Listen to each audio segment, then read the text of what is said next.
I can smell when someone doesn't belong here. And sweetheart, you reek of it." The words hung in the humid Florida night like a verdict already delivered. Margot Kincaid stood on her manicured lawn at 9:47 p.m., phone pressed to her ear, watching the black woman on the porch 2 houses down close a laptop and look up. Their eyes met across the distance. Margot didn't wave, she didn't nod.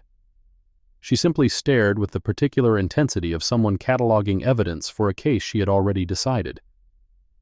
The woman on the porch held her gaze for exactly 3 seconds. Then she gathered her laptop, stood, and walked inside without a word.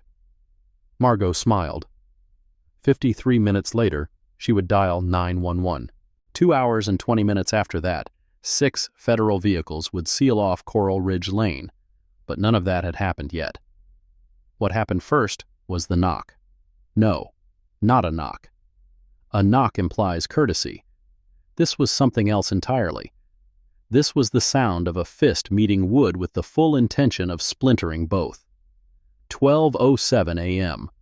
The digital clock on the nightstand cast blue light across the bedroom ceiling as the first impact shook the doorframe. Mireille Ashford opened her eyes but did not move. She had been awake for the past 4 minutes, ever since the motion sensor in her driveway had sent a silent vibration to the watch on her wrist. 2 figures, no marked vehicle, approaching on foot from the east side of the property. The second impact came harder than the first. She reached for the lamp, stopped. Her hand moved instead to the panel beside her bed, fingers finding the sequence without looking. 3 buttons. The security system shifted from passive recording to active backup, footage now uploading to 3 separate servers simultaneously. The third impact cracked something. Wood, hinge, or patience. Possibly all 3. A voice followed, male, the kind of loud that compensated for uncertainty. "Sheriff's Department, open this door, now." Mireille sat up. She did not reach for a robe.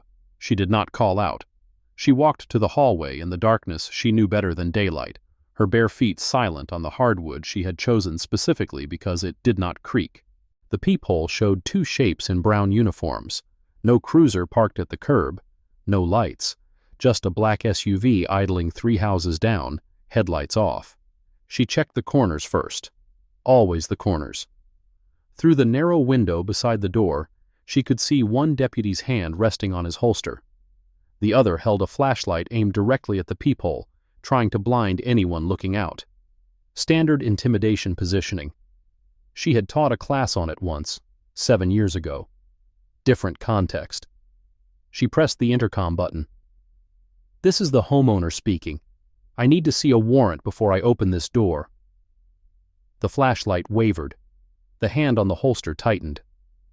"Ma'am, we don't need a warrant. We've received a report of suspicious activity at this residence. Open the door, or we'll have to assume you're harboring a suspect." Mireille's finger remained on the intercom. Her voice came out level, unhurried, the product of years spent in rooms where panic meant people died. "What is the nature of the suspicious activity reported?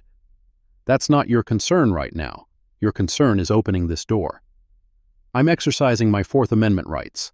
Under Florida Statute 933.18, warrantless entry is permitted only in cases of hot pursuit, imminent destruction of evidence, or emergency circumstances threatening life or safety. Which of these conditions applies to your presence here?"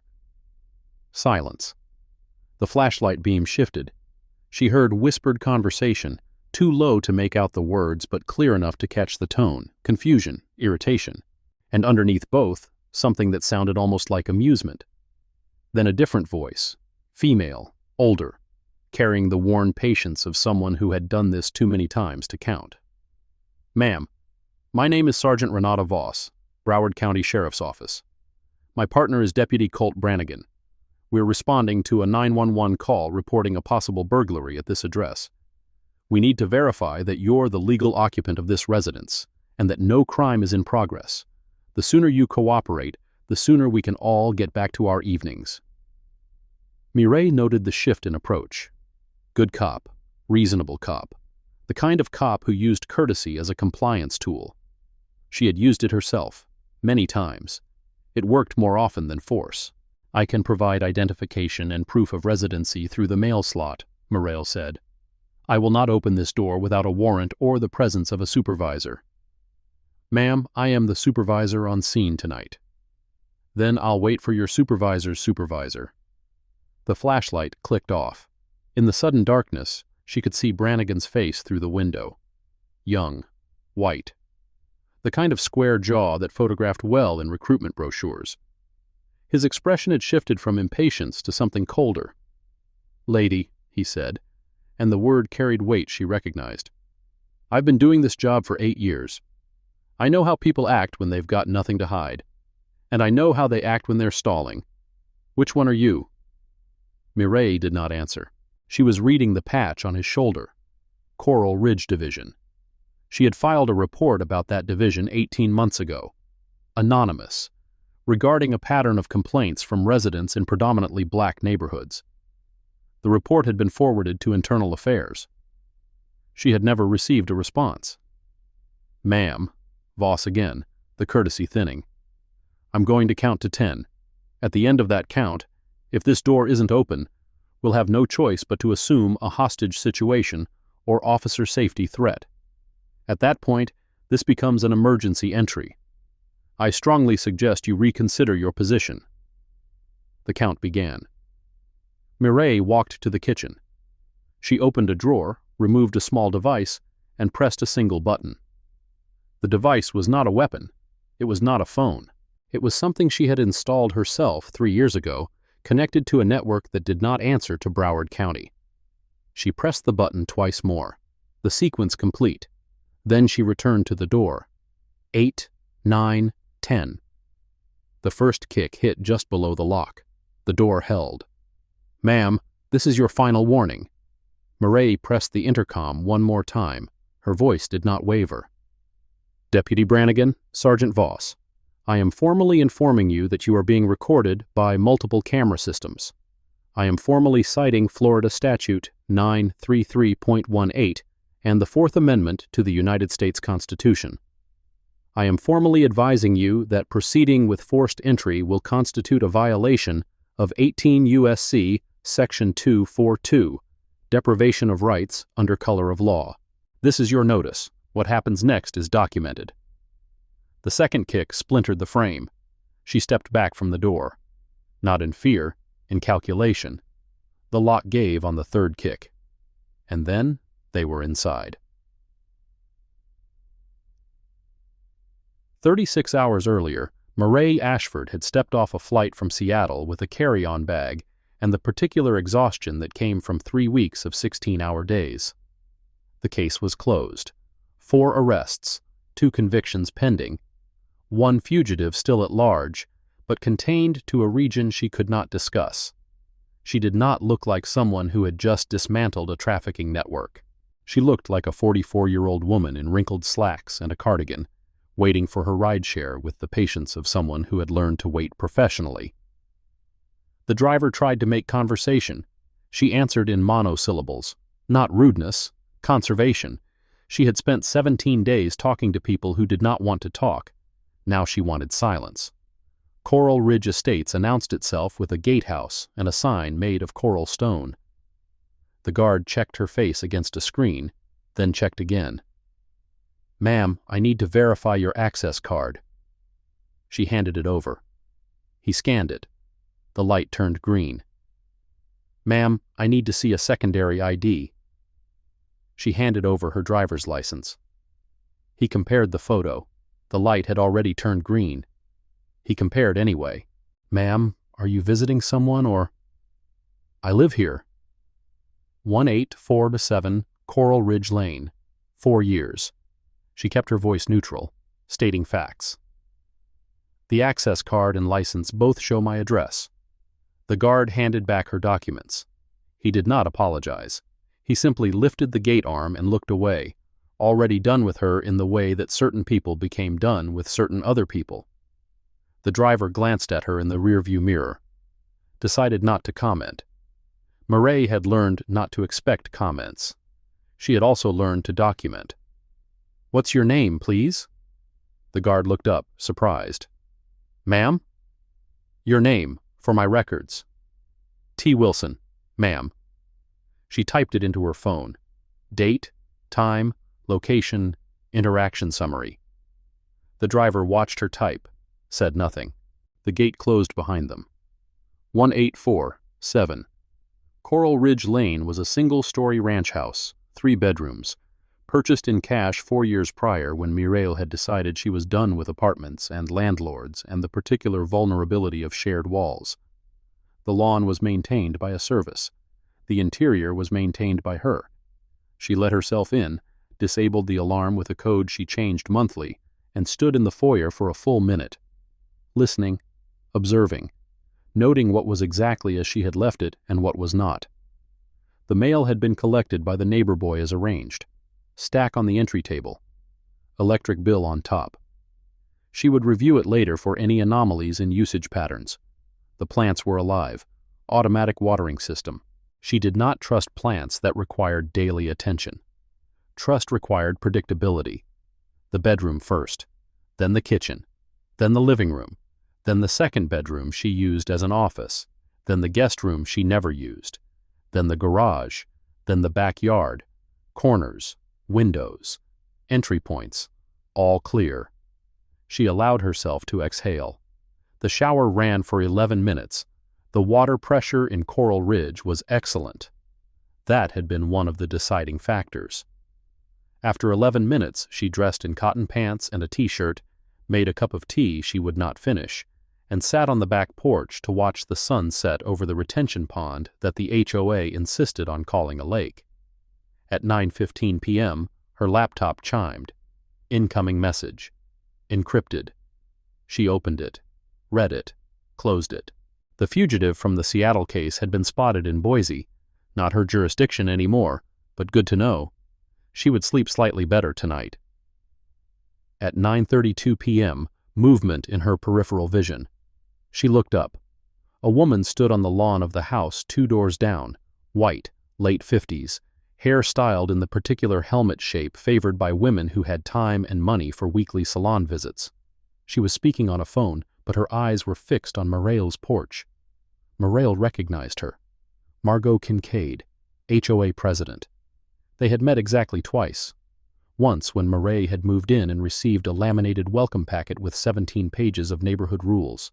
Once when Mireille had received a letter suggesting that her car, a black Toyota Camry, was parked at an angle that violated subsection 4C of the community guidelines. She had measured.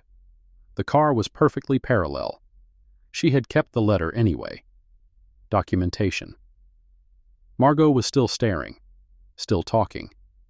The distance was too far to hear the words, but the body language was clear. The pointed looks toward 1847. The emphatic gestures. The nodding, as if receiving agreement from whoever was on the other end. At 9:47 p.m., Margot ended her call. She did not wave. She did not nod. She simply stood there, smiling, as Mireille gathered her laptop and went inside. The encounter lasted approximately 4 seconds of direct eye contact. Mireille documented it anyway. Date, time, duration, observed behavior. She did not know yet that she would need the record, but she knew she would need something. 4 years in Coral Ridge had taught her that much. Saturday morning arrived with mockingbirds and the distant rumble of lawn equipment. Mireille woke at 5:45 a.m., as she did every morning regardless of time zone or exhaustion. The body had its rhythms. Fighting them wasted energy. She ran. 3 miles through the neighborhood, past houses that all looked slightly different versions of the same house, past lawns that all achieved the same shade of green through the same chemical treatments, past people who all performed the same small acknowledgement when they saw her. The acknowledgement varied by person. Some nodded. Some looked away. Some crossed to the other side of the street with the particular urgency of people who had suddenly remembered an important errand. At 6:23 a.m., a white couple walking a golden retriever saw her approaching. The man tugged the leash. The dog resisted. The woman placed herself between Mireille and the animal, as if protecting the retriever from some unspecified threat. Mireille ran past without slowing. She had learned not to slow. Slowing invited interpretation. Speed was neutral. Speed was purpose. Speed said, I have somewhere to be that is not here. At 6:31 a.m., she reached the community pool. A maintenance worker was skimming the surface. He looked up. Morning, ma'am. You need something? I live here. I'm checking the posted hours. Hours are on the website. I prefer to read posted signage in person. The worker shrugged, went back to skimming. Mireille photographed the sign listing pool hours and rules. Then she photographed the sign listing emergency contacts. Then she photographed the small notice in the corner that stated, all guests must be accompanied by a resident.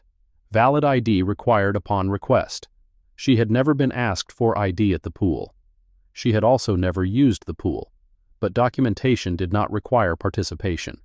Documentation required only the foresight to know that one day participation might be questioned. At 7:15 a.m., she returned home, showered, dressed, made breakfast, eggs, toast, fruit, ate while reviewing emails. 37 new messages since yesterday. 12 required response. 7 required forwarding. 18 were informational only. 1 was from someone she had not heard from in 6 years. She paused on that one, read it 3 times, did not respond. Some messages required more than a morning to process. At 9:50 a.m., the doorbell rang. She checked the camera. A young man, 16 or 17, holding the stack of mail he had collected during her absence. She opened the door.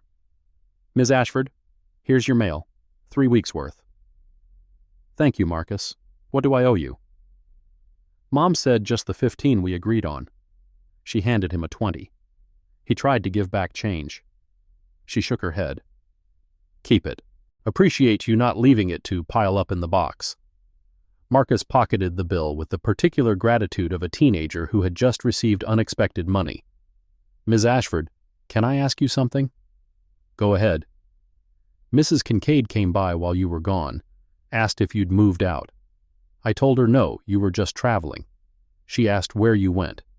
I said I didn't know because I don't. He paused. Was that okay? That I told her you were traveling? Mireille kept her expression neutral. That was fine, Marcus. You didn't say anything wrong. She seemed really interested. Came by twice, actually. Once last week. Once the week before. Did she say why she was interested?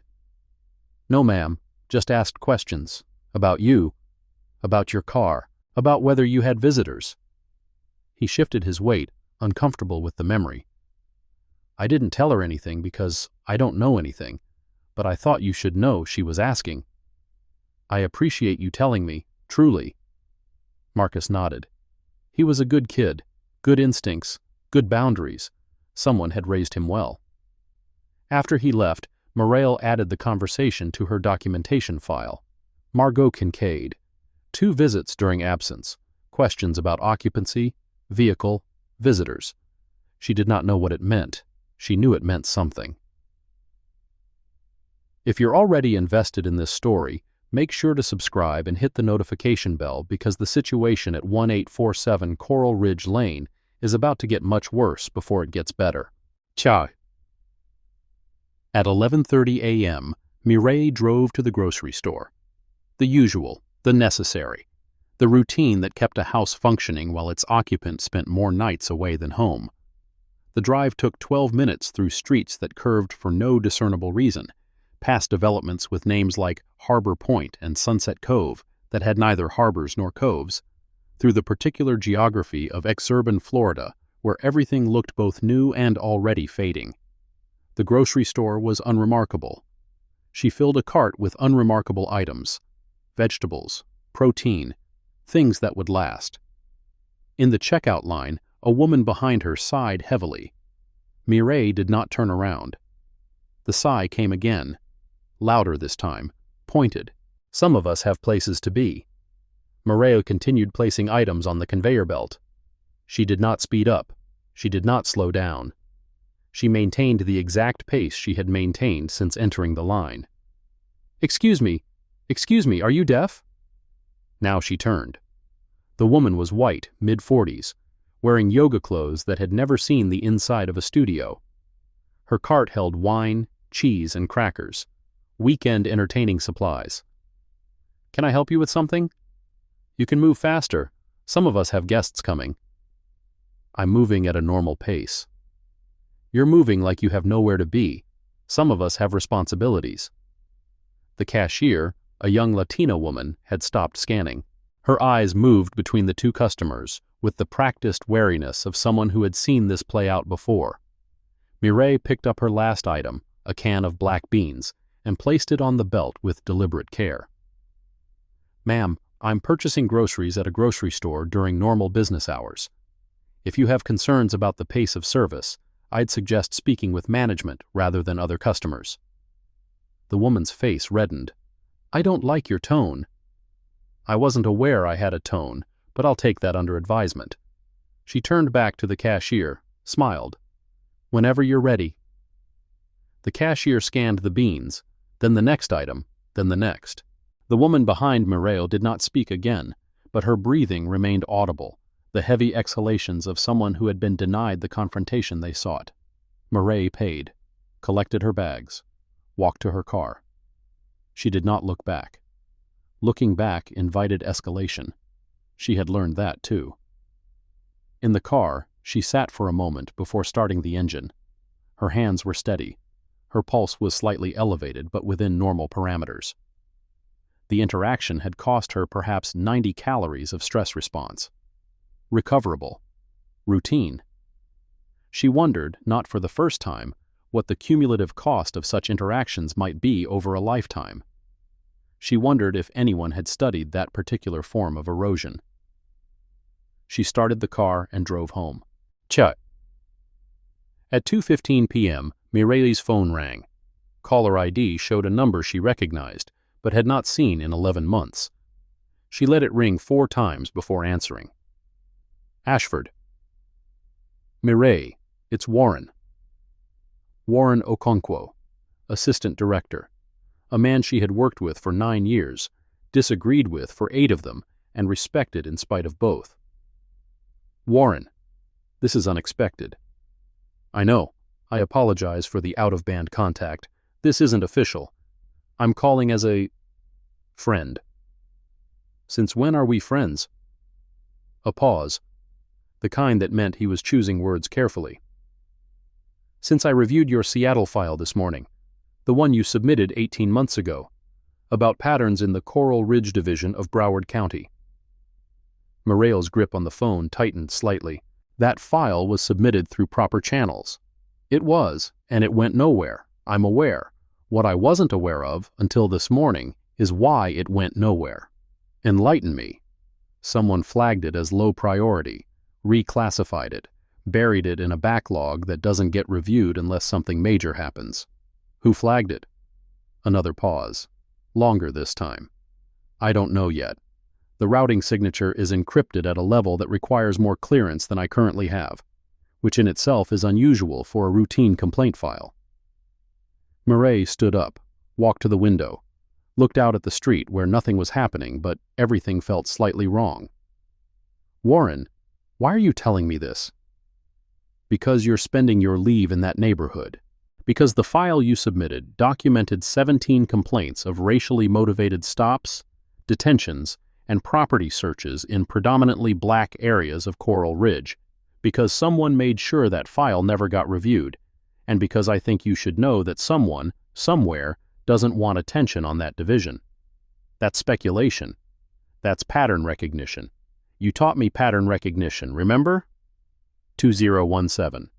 That lecture series you gave for new supervisors." She did remember. She remembered most things.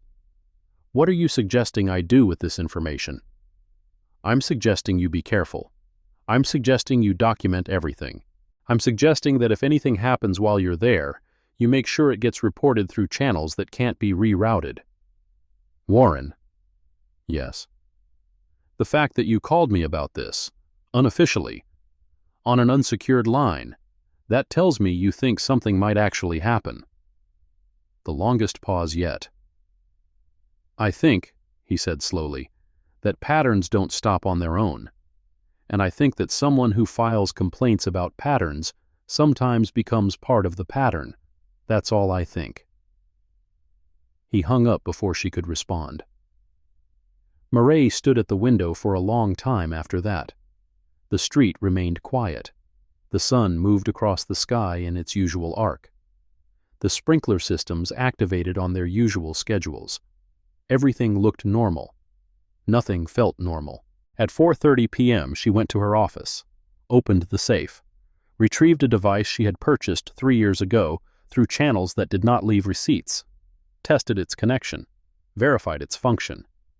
Then she placed it in her bedroom, within reach of the bed, just in case. Evening settled over Coral Ridge Estates with the gradual dimming of a stage light. Mireille sat on the back porch again, laptop open, reading through case files she technically should not have been reading on personal time. The fugitive from Seattle had not been sighted again since Boise. He was smart, patient, the kind of quarry that required months, not days. She closed that file, opened another. This one was personal, a folder she had maintained for 4 years, ever since moving to Coral Ridge.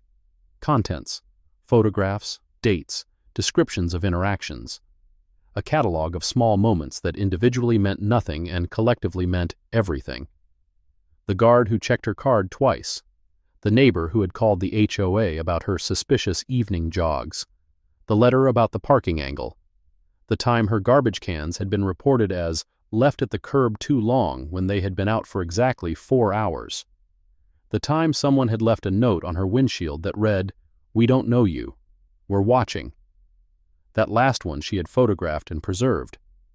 The handwriting was blocky, deliberate, untraceable. She had shown it to no one. Some things required documentation without escalation. She had learned the difference. At 8:47 p.m., movement again. Margot Kincaid walked past the house. This time she was not alone. A man walked beside her. White, 60s, wearing the particular uniform of retired professional, golf shirt, khaki shorts, leather sandals. They were deep in conversation. As they passed 1847, both of them looked toward the porch. Margot said something. The man nodded. They kept walking. Mireille added the observation to her file. Time, direction, companion description, observed behavior. At 9:15 p.m. she went inside, locked the doors, set the alarm, checked the cameras one final time. Everything looked normal. She went to bed at 10:30 p.m. She did not sleep well. The dream was always the same. A hallway, long, dark, doors on either side. She was walking toward something she could not see, away from something she could not name. In the dream, she carried a badge. The badge weighed more than it should have. The weight increased with every step. She tried to read what the badge said. The letters shifted, rearranged, refused to resolve into meaning. Behind her, footsteps. Getting closer. She tried to run. The hallway stretched. The doors multiplied. The footsteps did not slow. In the dream, she reached the end of the hallway. There was no door, just a wall. And on the wall, a mirror. In the mirror, her reflection wore a different face. She woke at 12:03 a.m. to the sound of someone pounding on her door. The transition from sleep to wakefulness took 2 seconds. The assessment of the situation took 3 more. The activation of her security system's enhanced recording mode took 1. 6 seconds total. An eternity in some contexts. Efficient in this one. The pounding continued. Rhythmic. Insistent. The kind of pounding that said, "We are not going away." She did not turn on lights. She did not call out. She moved through the hallway she knew by memory, by feel, by the countless nights she had walked it in darkness, because darkness was safer than illumination. The peephole showed 2 figures, brown uniforms, the shape she had expected. No cruiser, no marked vehicle of any kind. Just a black SUV 3 houses down with its headlights off. She pressed the intercom. This is the homeowner speaking. State your purpose and display your warrant. The response came fast. Too fast. The voice of someone who had rehearsed this moment. Sheriff's Department, ma'am. We've received a 911 call about a possible burglary in progress at this address. Open the door. What is the nature of the burglary reported? Ma'am, that's not your concern. Your concern is demonstrating that you're the legal resident of this property. I can provide identification through the mail slot. I will not open this door without a warrant. A different voice now, female, older. Ma'am, my name is Sergeant Renata Voss, Broward County Sheriff's Office. The deputy with me is Colt Brannigan. We're responding to a credible threat report. We need to verify your safety and the security of this residence. If you cooperate, this will be quick and painless. Mireille recognized the approach. Soft authority, reasonable authority, the kind of authority that made resistance seem unreasonable. She had used it herself many times. Sergeant Voss, I appreciate your concern for my safety. My safety is not in question. I am the sole occupant of this residence. I am not in distress. I am exercising my constitutional right to deny warrantless entry. Ma'am, when we receive a 911 call reporting a crime in progress, we have an obligation to verify. Then verify through the door. I will hold my driver's license up to the window. You can confirm my name matches the property records, which are public information. That constitutes verification. A pause. Whispered conversation. Then Brannigan again, the patience thinning. Lady, we can do this the easy way or the hard way. Your choice. Deputy, I choose the legal way, which, in this case, means you do not enter this residence without a warrant, probable cause of an ongoing felony, or my explicit consent. None of those conditions are currently met. You know what? I don't know what law school you flunked out of, but this is my jurisdiction. I've been doing this for 8 years. I know my authority. Then you know that Florida Statute 933.18 explicitly lists the conditions for warrantless entry. Recite them for me. Silence. Deputy Brannigan? The conditions? I don't have to recite anything to you. No, you don't. But your inability to do so suggests you may not be as familiar with your authority as you claim.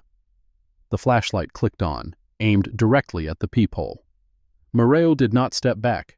She had dealt with brighter lights in darker rooms. Ma'am. Voss again, the courtesy now fully stripped. I'm going to count to 10.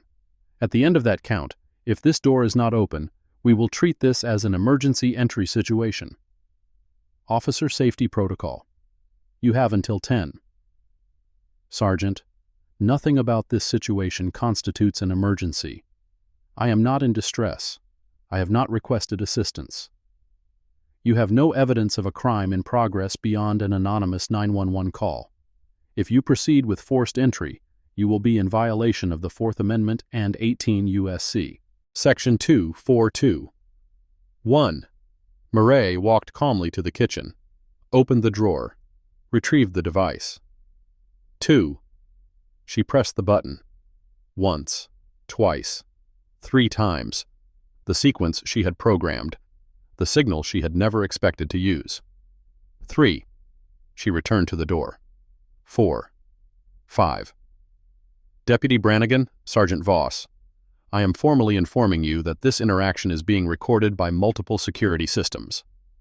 I am formally notifying you that forced entry will constitute a violation of federal civil rights statutes. I am formally advising you to contact your supervisor before proceeding. This is your notice. 6. 7. For the record, please state your badge numbers. 8. 9. Brannigan's voice, low and cold. My badge number is none of your business. 10. The first kick hit just below the lock. The door shuddered but held. Mireille had reinforced the frame 2 years ago, a precaution, an investment that was now paying dividends. The second kick came harder. The frame cracked. The third kick burst the door open. And then they were inside. Colt Brannigan entered first, hand on his weapon, flashlight sweeping. He was big, 6'2", maybe 6'3", with the broad shoulders of a former athlete and the gut of a man who had stopped being athletic years ago. Renata Voss followed, shorter, stockier, gray hair pulled back tight, eyes that moved with the efficiency of experience, cataloging the space, assessing threats that did not exist. Mireille stood 8 feet from the door, in the center of the living room, hands open and visible at her sides. She did not speak. She did not move. Brannigan's flashlight found her, held on her face. "On the ground, now." "I am the homeowner. I am unarmed. I am not resisting. State the legal basis for your entry." I said on the ground. "And I said state your legal basis. You have entered a private residence without a warrant, without consent, and without exigent circumstances. Under what authority?" Voss moved to the right, circling toward the hallway. Her hand rested on her weapon, but did not draw. "Ma'am, we're going to need to clear this residence, for your safety and ours." "You do not have the right to clear this residence. You do not have a warrant. You do not have my consent. What you have is an anonymous 911 call that, I suspect, did not actually report a burglary in progress." Brannigan stepped closer. The flashlight beam shifted, no longer in her eyes but hovering near her chin, casting harsh shadows upward. "What makes you so sure what the call said?" "Because I've been home all evening. Because no crime has occurred at this address. Because the only suspicious activity on this street tonight is 2 officers in an unmarked vehicle breaking into a home at midnight." "Unmarked?" Brannigan glanced at Voss. "A tell, a small one. We drove a department vehicle." "You drove a black SUV. It's parked 3 houses down with its lights off. That is not standard procedure for a response to a residential burglary call." Voss had reached the hallway entrance. She paused there, looking into the darkness. "Ma'am, do you have anyone else in the residence with you?" "No." "Mind if we verify that?" "Yes, I mind. You do not have a warrant to search my home." "It's not a search, it's a safety check." "It is a search. Terry v. Ohio established that warrantless searches require reasonable articulable suspicion of a specific crime. What crime are you investigating, Sergeant?" Voss turned to look at her. The expression was unreadable, but something in it shifted. Recognition, perhaps, or reassessment. "Where did you learn to cite case law?" "That's not relevant to this interaction." Most people don't quote Terry Vaz. Ohio at 12:30 in the morning. Most people aren't subjected to warrantless entry at 12:30 in the morning. Brannigan had circled to her left now. Flanking positions. Standard intimidation formation. They wanted her to feel surrounded. They wanted her to feel small. She had stood in rooms with men who had killed for less than her insurance policy was worth. She did not feel small. "Deputy Brannigan, you've now been inside my residence for approximately 90 seconds. In that time, you've observed no evidence of criminal activity, no indication of forced entry prior to your own, and no third-party presence. The reasonable course of action at this point is to apologize for the intrusion and leave." Brannigan laughed. The sound was short, harsh, and entirely without humor. "Apologize? Lady, you just obstructed a law enforcement investigation. You refused a lawful order to open your door. You resisted cooperation. The only person who should be apologizing here is you." "I declined to waive my constitutional rights. That is not obstruction." "In my experience, innocent people don't hide behind constitutional rights." Mireille let that statement hang in the air. Let it exist in all its revealing ugliness. "Deputy, would you like to repeat that for the recording?" His jaw tightened. "What recording?" "The recording from the 3 security cameras currently documenting this interaction. The recording that is uploading in real time to a server you do not control and cannot access." Voss's hand moved away from her weapon. Not a de-escalation, a recalibration. "Ma'am, if you have security footage that would actually be helpful for our investigation, we could review it together, see what happened before our arrival." "Nothing happened before your arrival. That's the point." "Then you have nothing to worry about." "I have 2 strangers in my home at midnight. neither of whom has provided a legitimate legal basis for their presence. I have quite a bit to worry about. Brannigan took another step forward. Now he was within arm's reach, close enough for her to smell the coffee on his breath, the faint sourness of a long shift, the aftershave that was trying too hard. You know what I think? I think you're hiding something. I think that's why you didn't open the door. I think that's why you're so concerned about recordings and legal basis. People with nothing to hide don't act like this. Deputy, I'm a black woman in a predominantly white neighborhood, being questioned in my own home by 2 officers who broke down my door at midnight. My actions are not evidence of guilt. They are evidence of experience. His eyes narrowed. What's that supposed to mean? It means I've had this conversation before. Different officers, different nights, same assumptions. So you're a repeat offender? I'm a repeat target. Voss moved then. Not toward Mireille, toward the drawer in the kitchen, the drawer Mireille had opened, the one that was still slightly ajar. Ma'am, what's in this drawer? Utensils, tools, the usual contents of a kitchen drawer. Mind if I take a look? I do mind. That constitutes a search. Voss opened the drawer anyway. Mireille documented the violation in her mind, added it to the list, kept her hands visible, kept her breathing steady. The drawer contained exactly what she had said. Utensils, tools, a flashlight, a screwdriver, a pair of scissors, and in the back, in a small leather case, the device she had activated. Voss picked up the case, opened it, stared at the contents. What is this? A personal security transmitter. A what? A device that sends an alert when activated, in case of emergency. Voss looked at her, then at Brannigan, then back at the device. Who does it alert? Mireille said nothing. I asked you a question. Who does this device contact when you press it? That information is not relevant to your investigation. Everything's relevant to my investigation. You don't have an investigation, Sergeant. You have a 911 call that almost certainly did not describe the situation you claim it described, and you have a warrantless entry that you will have difficulty justifying in any future proceeding. Brannigan grabbed her wrist. The movement was fast, practiced, the instinctive escalation of a man who was used to physical solutions. He twisted her arm behind her back, not hard enough to injure, but hard enough to hurt, hard enough to establish dominance. You're being detained for obstruction and failure to comply. She did not resist. She did not pull away. She let him hold her arm at an angle that would leave bruises, that would photograph well, that would look exactly like what it was on the recording that was still uploading. Deputy Brannigan, I am not resisting. I am complying with your physical control, but I am formally stating that this detention is unlawful. I have committed no crime. I have not obstructed. I have exercised my constitutional rights. Shut up. I will not shut up.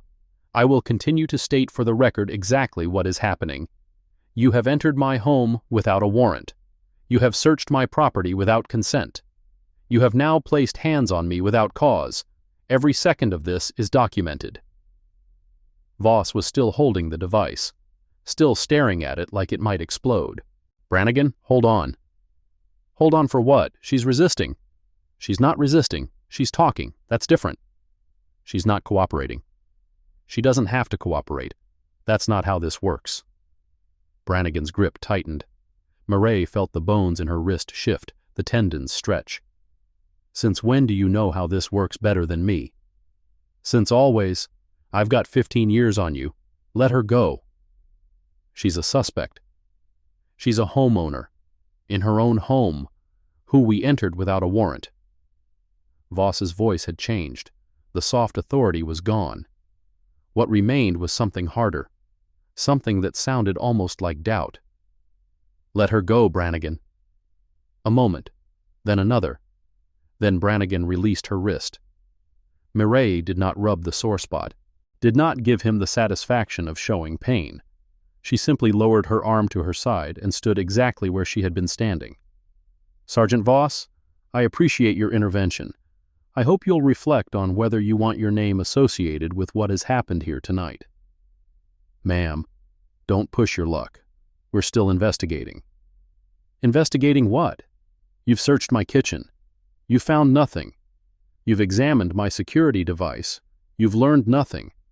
At what point do you acknowledge that there is nothing to investigate? Brannigan had moved to the window. He was looking out at the street, at the darkness, at something she could not see from where she stood. Voss, come look at this. Voss crossed to him. They both stared out into the night, and then Mireille heard it.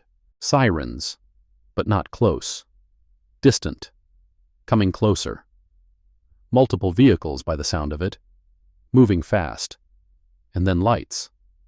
Blue and red, yes, but also white. Steady white. Not the strobing pattern of local police. Something else. Something different. Brannigan turned from the window. What did you do? Mireille did not answer. The device. The thing you pressed. What did you do? I told you. It sends an alert in case of emergency. To who? Who did you call? The sirens were louder now. Close. Very close. Multiple vehicles pulling onto Coral Ridge Lane, the synchronized precision of a coordinated response. Voss was at the door, looking out at the street where 6 black SUVs were now forming a perimeter around 1847. Holy cow, she said softly. The words came out almost reverent. Brannigan, those aren't ours. What do you mean they're not ours? I mean, look at the plates. Look at the tactical gear. Those aren't county vehicles. Doors opened. Figures emerged, dressed in black, wearing vests with letters that reflected the porch light. U.S. Marshals. A voice from outside, amplified, authoritative. Broward County deputies, step away from the individual. This is a federal matter. Step outside with your hands visible. Now. Brannigan looked at Mireille. For the first time all night, she saw something other than arrogance in his eyes. She saw fear. The situation just shifted dramatically, but the full story of what happened next and who Mireille Ashford really is will be revealed shortly. Stay with us, because the consequences for everyone on Coral Ridge Lane are only beginning. The next 8 minutes unfolded with the particular choreography of institutional power asserting itself. Brannigan and Voss walked out with their hands up, not raised fully, not surrender position, but visible, compliant enough. They were met by 4 federal agents who directed them to separate vehicles for what was described as a debriefing. Mireille remained inside, waited. A single agent approached the house, tall, black, with the bearing of someone who had done this particular job for long enough to do it well. Ma'am, are you injured? Minor. Wrist contusions. I'll need documentation for the file. Paramedics are en route. May I enter? You may. He stepped inside, looked at the broken door, the damaged frame, the splinters scattered across the floor. Hell of a night. It's been memorable. Agent Thomas Reyes. I'm the supervisor on tonight's response. You activated the emergency protocol at 12:14 a.m. We mobilized at 12:16, arrived at 12:27. Is there anything immediate you need before we proceed with documentation? I need the body cam footage from both deputies preserved, all of it. I also need the 911 call recording and dispatch log from tonight. Already being requested.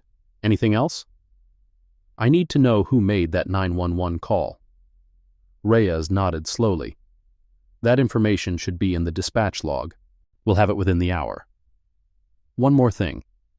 Yes, ma'am? I need you to understand that this was not random. This was not a misunderstanding. There's a pattern here, and tonight is part of it. Reyes met her eyes, held them. In that moment, she saw the recognition, the understanding, the shared knowledge of what it meant to walk through the world in a body that certain systems treated as inherently suspicious. I understand, ma'am. We'll document everything. By the book. Good. Paramedics arrived. They photographed her wrist, noted the contusions, provided an initial assessment that would become part of the evidentiary record. Mireille answered their questions with the same precision she had answered every question that night. Date, time, nature of injury, circumstances. Outside, neighbors had gathered. Some stood on lawns. Others peered from windows. The blue and white lights painted their houses in shifting patterns, transforming the quiet suburban street into something that looked like a crime scene, which Mireille supposed it was. At 1:15 a.m., Agent Reyes returned. "We have the dispatch log." "And?" "The 911 call was placed at 11:52 p.m. from a number registered to a Margot Kincaid. Address: 1851 Coral Ridge Lane." Mireille felt something in her chest. Not surprise. Confirmation. The weight of knowing that she had been right, that her documentation had been justified, that her paranoia had been prophecy. What did the call say? Reyes read from his tablet. Dispatch log, July 4th, 2024, 11:52 p.m. Caller, Margot K. Duration, 2 minutes 14 seconds. Transcript, quote, "Suspicious vehicle parked at 1847 Coral Ridge. Black female, unfamiliar, possibly casing houses. I've never seen her before. I think she might be breaking in." End quote. Possibly casing houses. I've never seen her before. Yes, ma'am. I've lived at this address for 4 years. She was informed of that fact directly, less than 48 hours ago, by my neighbor's son. Reyes nodded. Made a note. "There's something else," he said. "Something we noticed in the dispatch record." Go on. The call was logged by dispatch as a suspicious person complaint. Standard non-emergency classification. But somewhere between dispatch and the deputies, it got upgraded. Upgraded to what? Burglary-in-progress, which triggers a different response protocol. Higher urgency, more latitude for entry. Mireille absorbed this. Who upgraded it? The dispatcher on duty. Name, Eldon Thayer. Employee number 4417. The modification appears in the system at 11:59 p.m., 7 minutes after the original call was logged. So someone at the dispatch center changed a suspicious person call to burglary in progress, and 2 deputies responded to the elevated classification. With force. That's what the records show. Mireille walked to the window, looked out at the street where Brannigan and Voss were still being held in separate vehicles, where neighbors were still watching, where her front door hung broken on its hinges. Agent Reyes. "Ma'am? I want to file a formal complaint. Multiple complaints, 4th Amendment violation, illegal entry, assault, false reporting, and conspiracy." Conspiracy? Between the caller, the dispatcher, and possibly the responding officers. The upgrade happened 7 minutes after the call. That's not a mistake. That's coordination. Reyes was quiet for a moment. "Ma'am, I need to ask you something directly." "Go ahead." "When you activated that emergency protocol, you knew we would come. You knew the response would be federal. You knew this would escalate beyond a local matter." He paused. "How did you know that? How does a civilian homeowner have access to a federal emergency response system?" Mireille turned from the window. "Agent Reyes, I appreciate everything you've done tonight, and I will answer your question, but not here. Not now. Tonight I need to document the scene, preserve the evidence, and ensure that the 2 deputies who broke into my home don't have time to coordinate their stories. That's already being handled." Good. Then tomorrow, or the day after, when this becomes an official investigation rather than an emergency response, we can have that conversation. Reyes studied her for a long moment. "You're not a civilian, are you?" Mireille did not answer. "Ma'am?" "I'm a homeowner, in my own home, on my own street. That's what I am tonight. That's what matters tonight." Reyes nodded slowly. Whatever he suspected, he kept to himself. "Understood. We'll proceed accordingly." At 2:45 a.m., the federal vehicles departed. Brannigan and Voss were released but ordered to remain available for follow-up questioning. Their badges and weapons were not confiscated. Their employment status was not changed. They drove away in their unmarked SUV, back to whatever station or parking lot or bar stool awaited them. The system had not punished them. Not yet. The neighbors eventually went back to their houses. The lights went off one by one. Coral Ridge Lane returned to its approximation of quiet. Mireille stood in her living room, looking at the door that no longer closed properly, at the frame that would need to be replaced, at the splinters that would take an hour to sweep up. Her wrist throbbed. The bruises would be spectacular by morning. She did not feel victorious. She did not feel relieved. She felt the particular exhaustion of someone who had prepared for the worst and received it, who had been proven right in a way that offered no comfort. At 3:15 a.m., her phone rang. The number was blocked. She answered anyway. Mireille? Warren Okonkwo's voice. He sounded like he had not slept either. Warren, I assume you heard. I heard. Are you all right? I'm intact. The door isn't. I also heard that you activated Protocol 7, which means this is going to be a federal matter now, which means I'm going to be asked questions about you that I may not want to answer. Then don't answer them. It's not that simple. Protocol 7 activation requires justification review.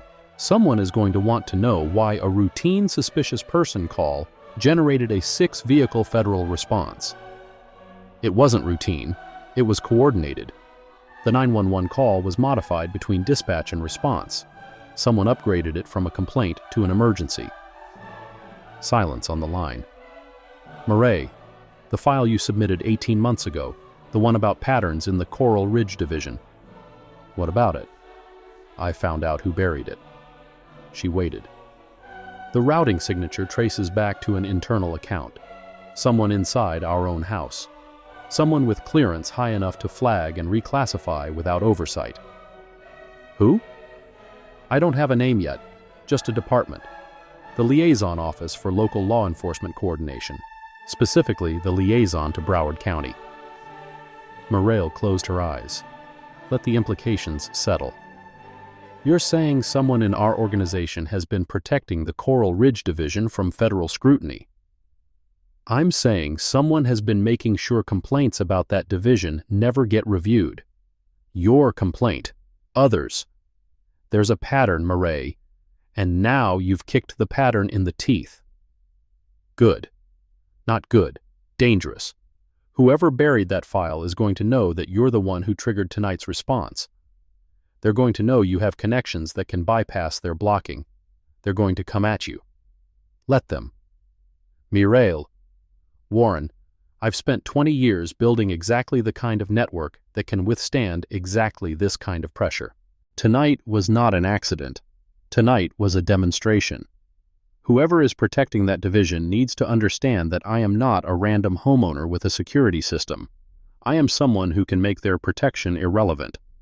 And if they escalate, then they escalate, and I document, and I respond, and eventually, one of us runs out of ammunition. Warren was quiet for a long time. You've changed, he said finally. You used to believe in the system. I still believe in the system. I just don't believe the system believes in me, so I've made adjustments. What kind of adjustments? The kind that mean 2 deputies who broke down my door tonight are going to face consequences. The kind that mean a dispatcher who falsified a call log is going to face questions. The kind that mean whoever buried my complaint is going to face exposure. That's a lot of consequences. It's a start.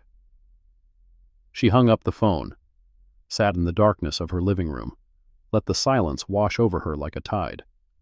Outside, somewhere in the neighborhood, a dog barked once and fell quiet. The clock on the wall showed 3:47 a.m. In 4 hours, the sun would rise. In 12 hours, Margot Kincaid would have to decide whether to repeat her lies to federal investigators. In 24 hours, the local news might pick up the story of a midnight raid gone wrong. In 48 hours, the first official requests for body cam footage would be filed. The system was slow. The system was frustrating. The system was imperfect. But the system was now in motion, and Mireille Ashford knew how to make systems move. She did not sleep, could not sleep. Instead, she spent the remaining hours of darkness doing what she did best, preparing. First, she backed up all footage from her security cameras to 3 separate encrypted drives. One she kept, one she placed in the safe deposit box at a bank 40 minutes away, one she mailed to an address in Virginia that belonged to no one she would name. Second, she composed a detailed written account of the night's events. Timeline, quotes, observations.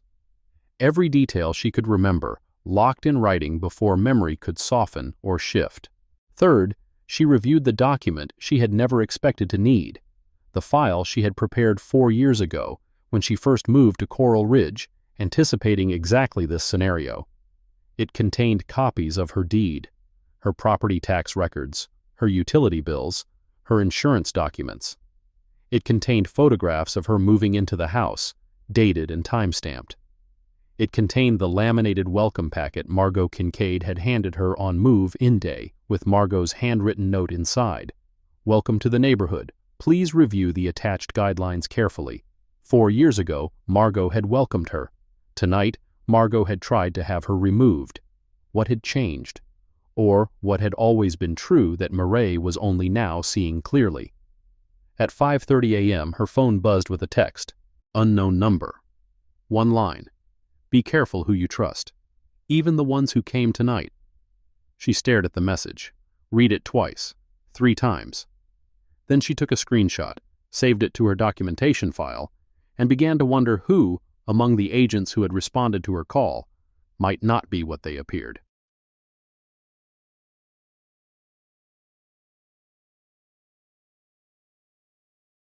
At 6:15 a.m., the sun crept over the retention pond that the HOA called a lake. Golden light spilled across lawns and driveways, and the broken doorframe of 1847 Coral Ridge Lane. Mireille stood on her porch, cup of coffee in hand, watching the street wake up. A jogger passed, white, male, 30s. He glanced at the door, at the damage visible from the sidewalk, at the black woman standing amid the wreckage. He did not stop. He did not ask if she was okay. He ran on, earbuds in, eyes forward, performing the particular blindness of people who prefer not to see. At 6:42 a.m., a car pulled into the driveway at 1851. Margot Kincaid emerged, wearing workout clothes, yoga mat under her arm. She had been somewhere before dawn, a studio perhaps, a class, the normal activities of a normal Saturday morning. She saw Mireille on the porch. Their eyes met. For a long moment, neither moved, neither spoke. Then Margot turned, walked to her front door, and went inside without looking back. She did not wave. She did not nod. She did not need to. Her message had been delivered, received, documented, and the response was coming. If this story is keeping you on the edge of your seat, now is the perfect time to subscribe. The investigation into what really happened at Coral Ridge is about to uncover secrets that go far deeper than 1911 call, and you won't want to miss what happens when the truth starts to emerge. At 8:30 a.m., the first contractor arrived to assess the door damage. He whistled low when he saw the splintered frame, the broken hinges, the marks where boots had connected with wood. Someone really wanted in. Someone got in. Robbery? Law enforcement. The contractor paused, looked at her differently. They did this? They did. You file a complaint? I'm working on it. He nodded slowly, made notes on his clipboard, did not ask more questions. He gave her an estimate. She approved it. He said he could have the new door installed by Monday, but the framework would take longer. Reinforced steel this time, if she wanted. She wanted. At 10:15 a.m., Agent Reyes called. Ma'am, we have a problem. What kind of problem? Deputy Brannigan's body cam footage, the first 4 minutes. What about them? They're corrupted. Technical malfunction, according to the department's IT division. File is unrecoverable. Mireille set down her coffee. 4 minutes.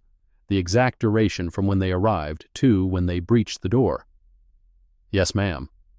How convenient. My thoughts exactly. However, Sergeant Voss's body cam appears to be intact. We're processing her footage now. Any chance her footage was also corrupted? Not according to the initial file check, but we're verifying independently. Do that. And Agent Reyes? Ma'am? I have my own footage. My security system recorded the entire interaction, including the 4 minutes Deputy Brannigan's camera mysteriously missed. A pause. That would be extremely helpful. I know. I've already made copies. I can provide them to your office this afternoon. I appreciate that, ma'am. This is going to be significant. Yes, it is. At 11:45 a.m., Mireille received a visitor she did not expect. The knock was soft, polite. Nothing like the assault of the previous night.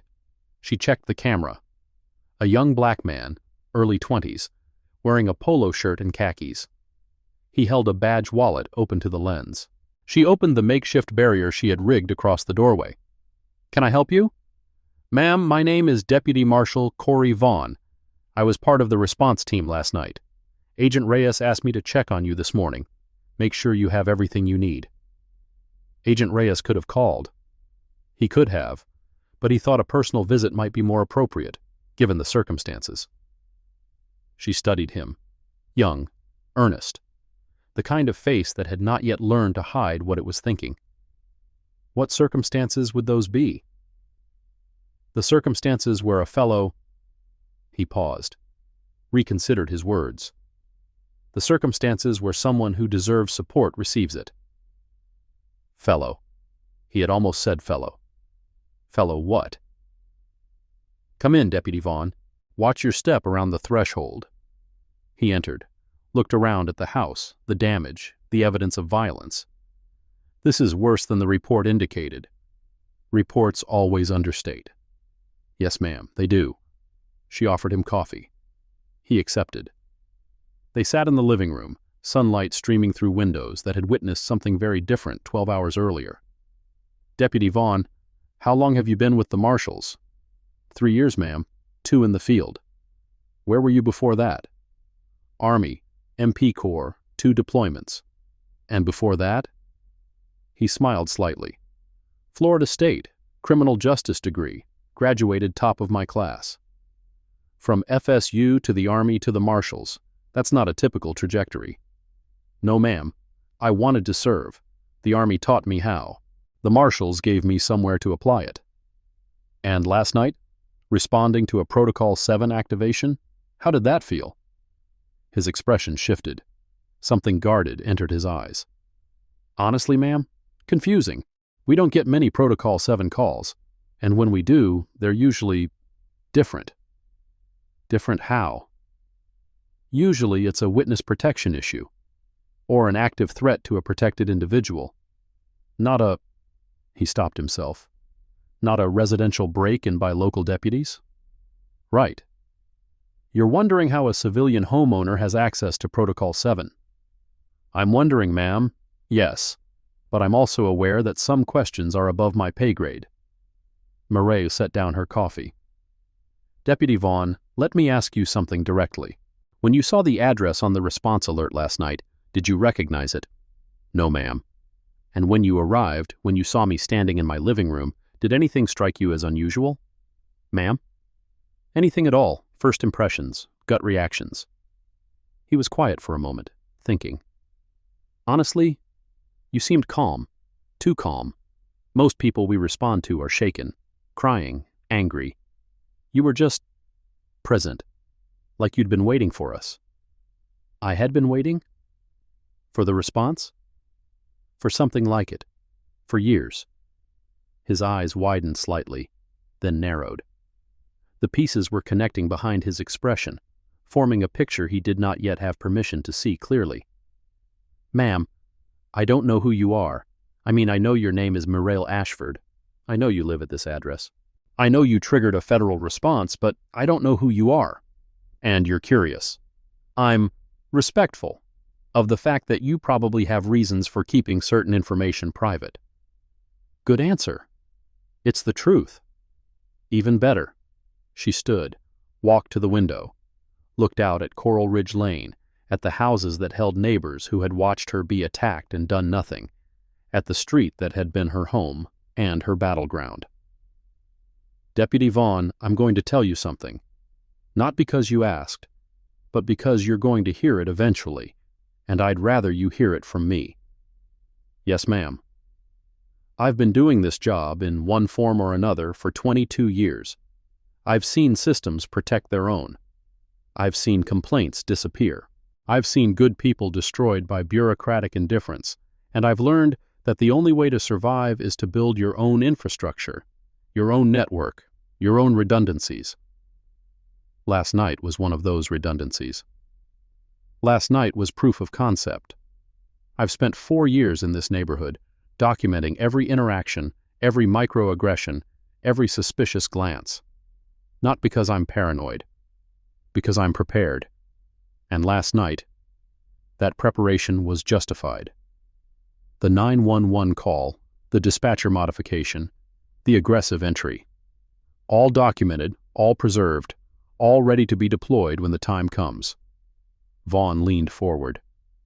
Ma'am, when you say deployed, what do you mean exactly? I mean that there is going to be an investigation into the deputies, into the dispatcher, into the caller, and into whoever inside our own organization buried my complaint 18 months ago.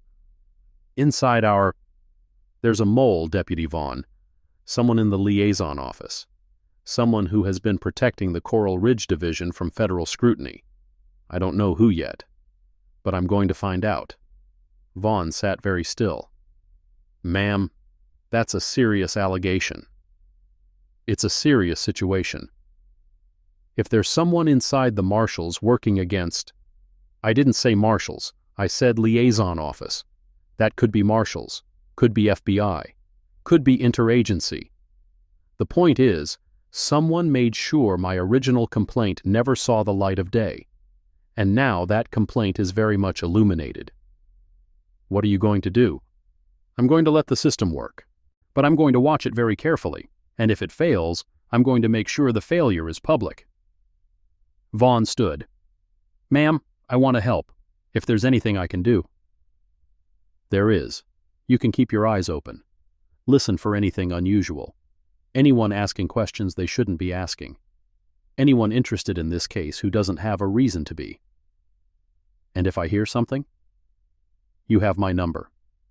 He nodded, started toward the door, stopped. Ma'am, one more question. Go ahead.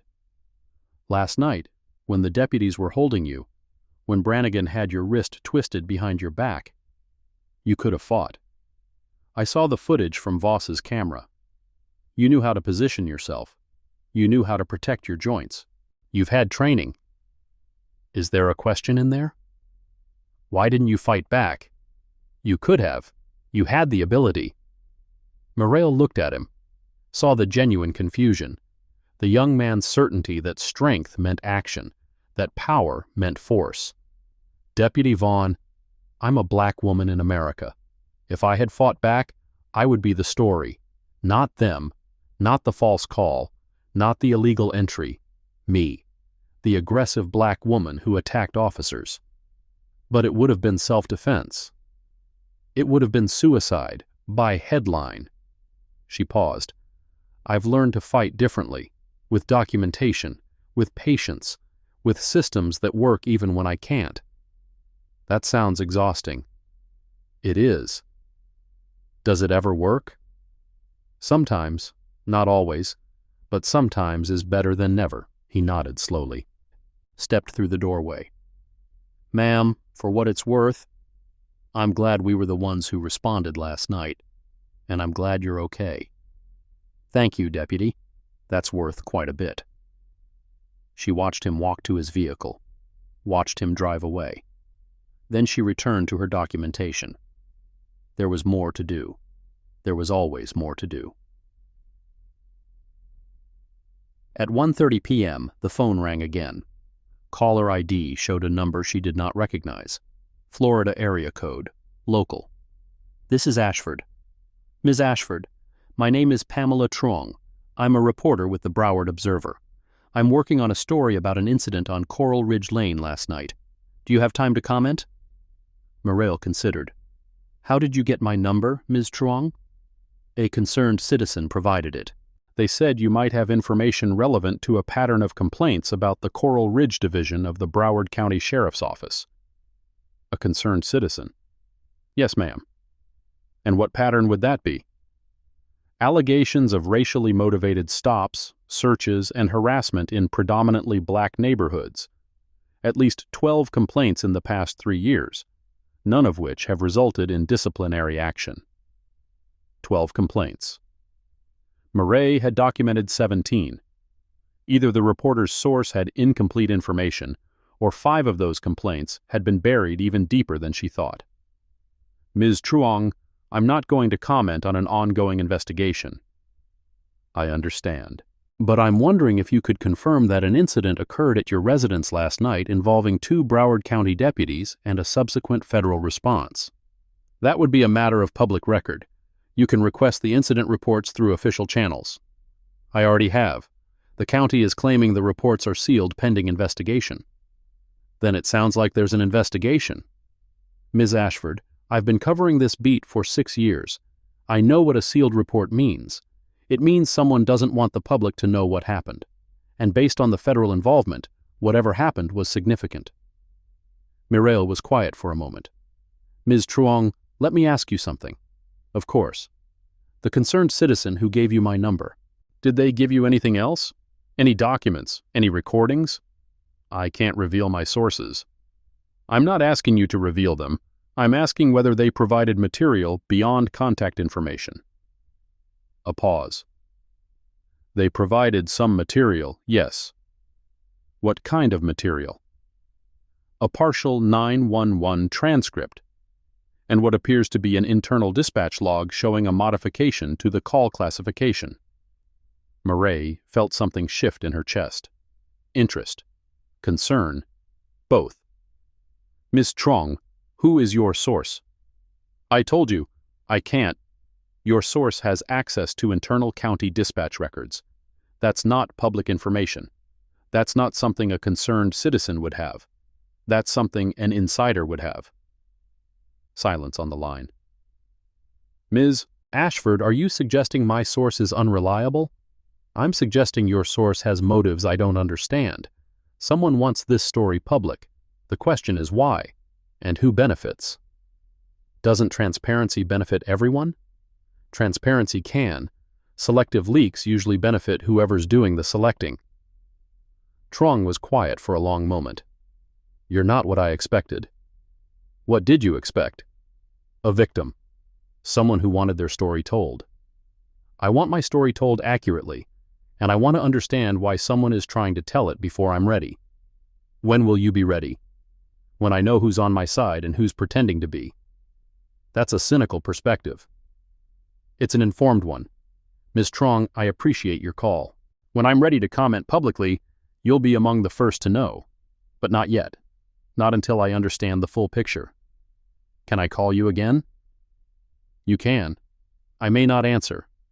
She hung up, stood in her living room, thought about sources and leaks and the particular danger of allies who moved faster than you asked them to. Someone had given a reporter the dispatch log. Someone with access. Someone who wanted this story out before the official investigation could frame it. That could be good. A whistleblower, a reformer, someone trying to help. Or it could be bad. A saboteur, a distraction, someone trying to control the narrative before Mireille could. She did not know which. She knew she would find out. At 3:45 p.m., a knock at the makeshift door barrier. She checked the camera. Margot Kincaid, standing on the porch, hands clasped in front of her, face arranged in an expression of concern that did not reach her eyes.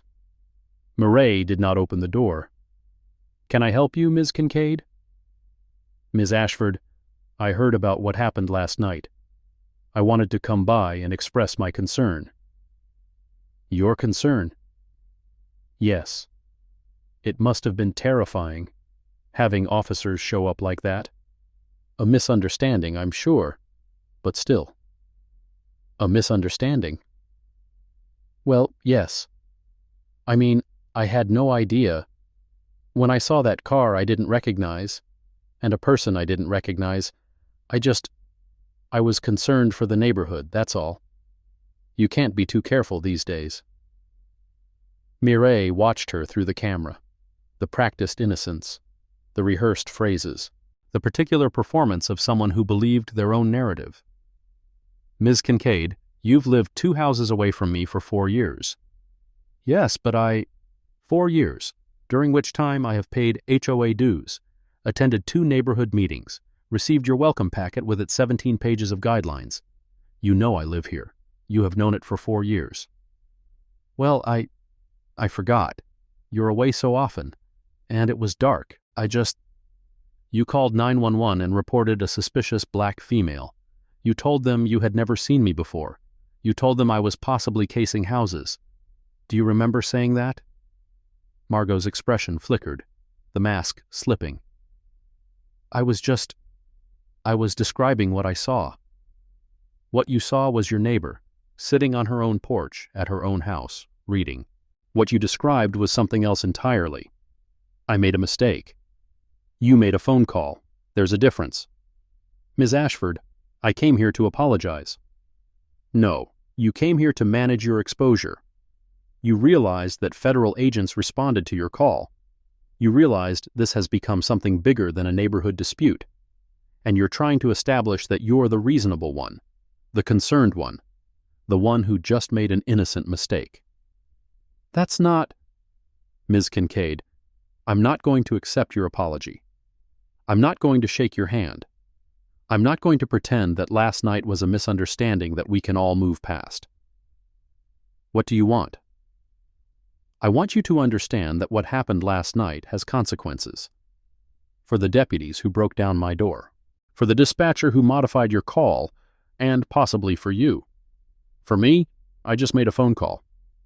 And that phone call set in motion a chain of events that ended with 2 law enforcement officers committing federal civil rights violations. Whether you intended that outcome is something investigators will determine, but your role in it is documented." Margot's face had gone pale. "You can't. I was just concerned. I was just looking out for the neighborhood." "You were looking out for a neighborhood that does not include people who look like me. That's not concern. That's something else. Something older. Something uglier. I'm not a racist." "I didn't use that word. You did." Margot stood frozen on the porch. The mask was fully off now. What remained was something raw. Cornered. "This is going to ruin me. This is going to hold you accountable. Those are different things. Please, can't we talk about this? Work something out?" "There's nothing to work out, Ms. Kincaid. The facts are the facts. I'm not the one who will decide what happens next. The system will." "The system?" "Investigators, prosecutors, perhaps the media if they get hold of the story.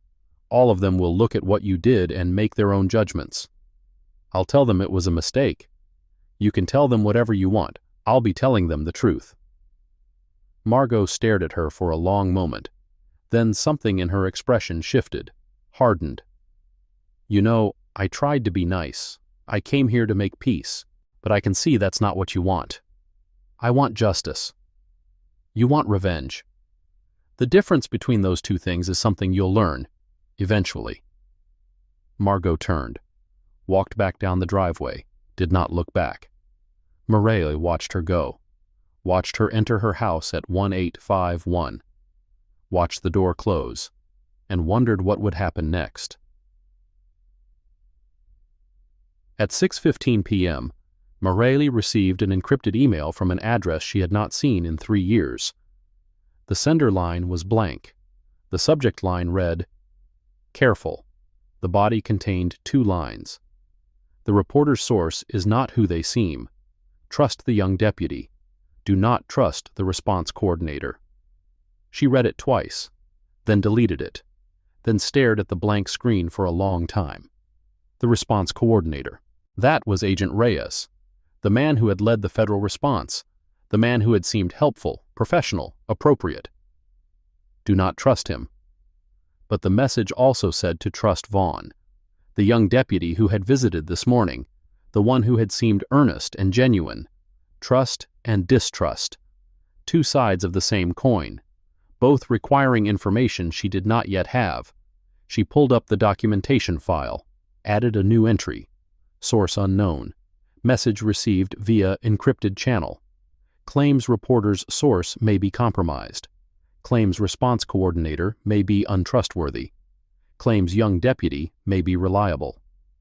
Assessment. Insufficient data. Proceed with caution. She closed the file. Outside, the sun was setting over Coral Ridge Estates. Golden light becoming orange, becoming purple, becoming dark. Another day ending. Another set of questions beginning.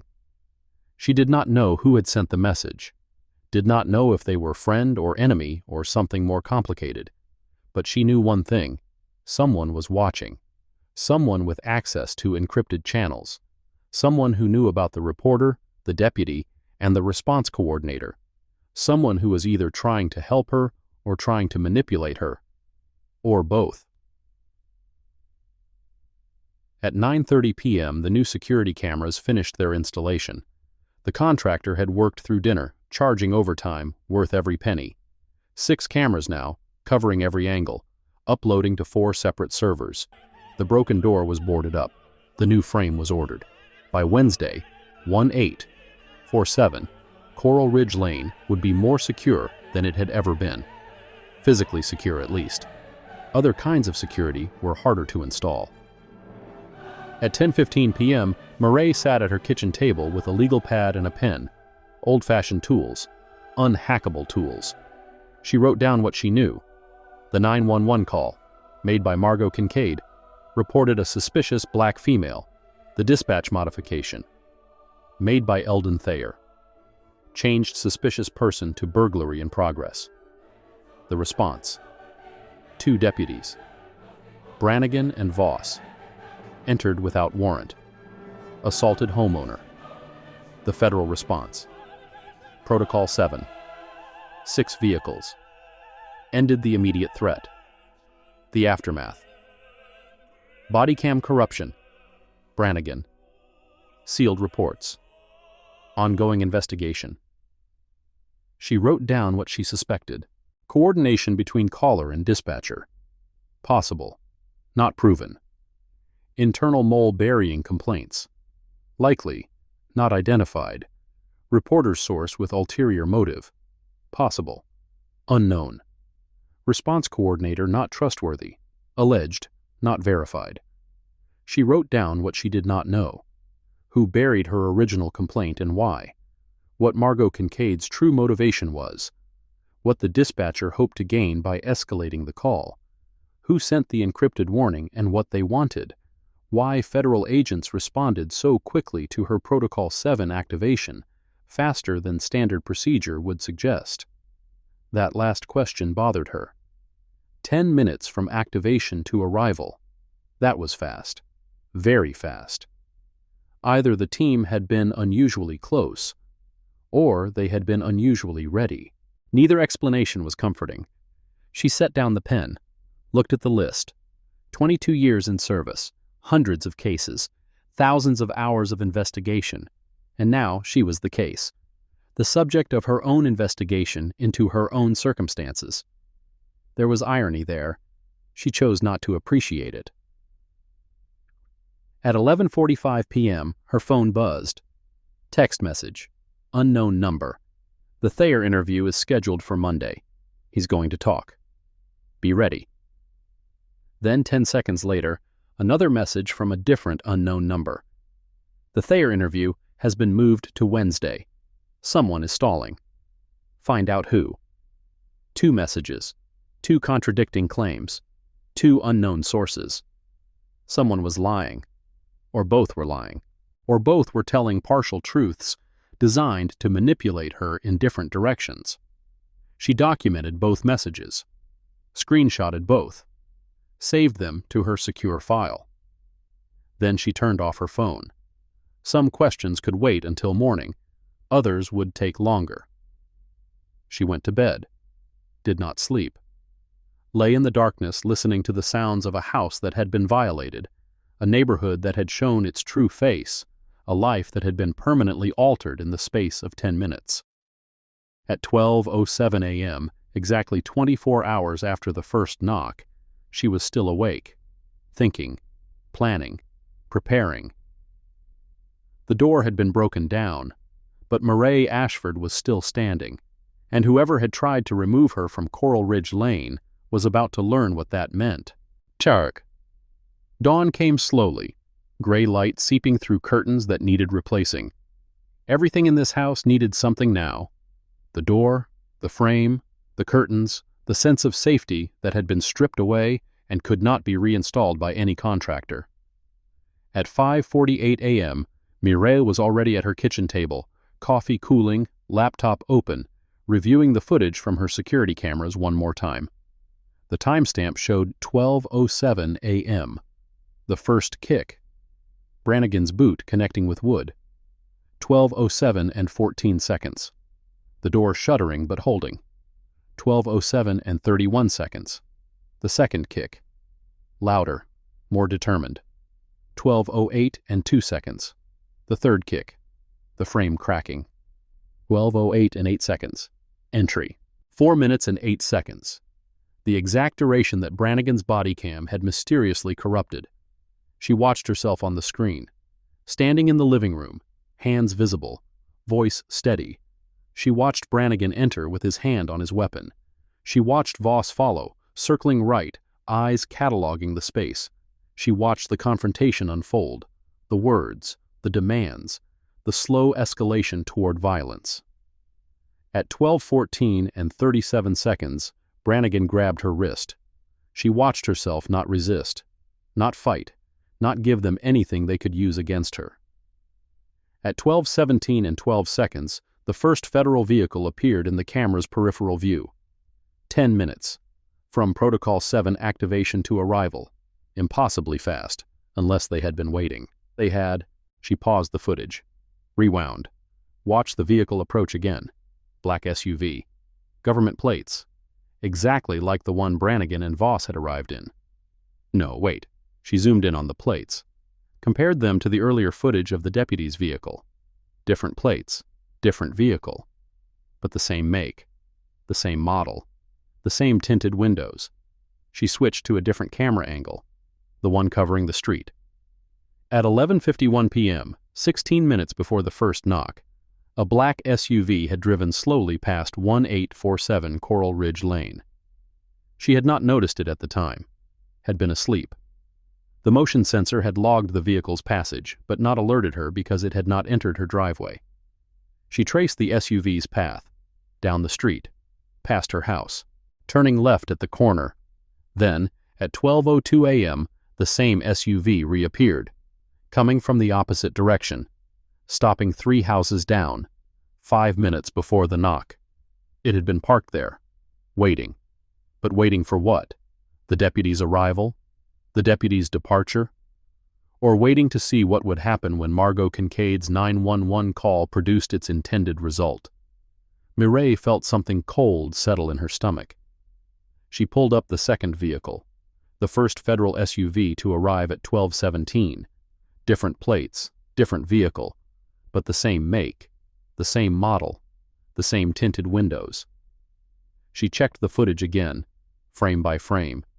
At 12:17 and 12 seconds, the federal vehicle entered the camera's view from the east. But the parked SUV, the one that had been waiting since 12:02, was positioned to the west. 2 different vehicles, identical appearance, present at the same scene, one belonging to the deputies, one belonging to whom? She saved the footage, made copies, began composing an email to Warren Okonkwo, then stopped. Do not trust the response coordinator, but the warning had also said to trust the young deputy.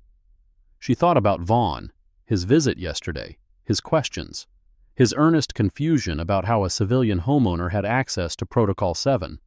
She thought about Reyes, his professionalism, his efficiency, his willingness to help preserve evidence and pursue the investigation. One of them was trustworthy, one was not. Or the warning itself was false, designed to make her doubt her allies, to isolate her, to make her easier to manipulate. She did not know which. She knew she had to find out. At 7:30 a.m. her phone rang. Caller ID showed a number she recognized. Warren. Mireille, you're awake. I haven't slept. Me neither. I found something. So did I. You first. The liaison office, the one that buried your complaint. I pulled the personnel files this morning.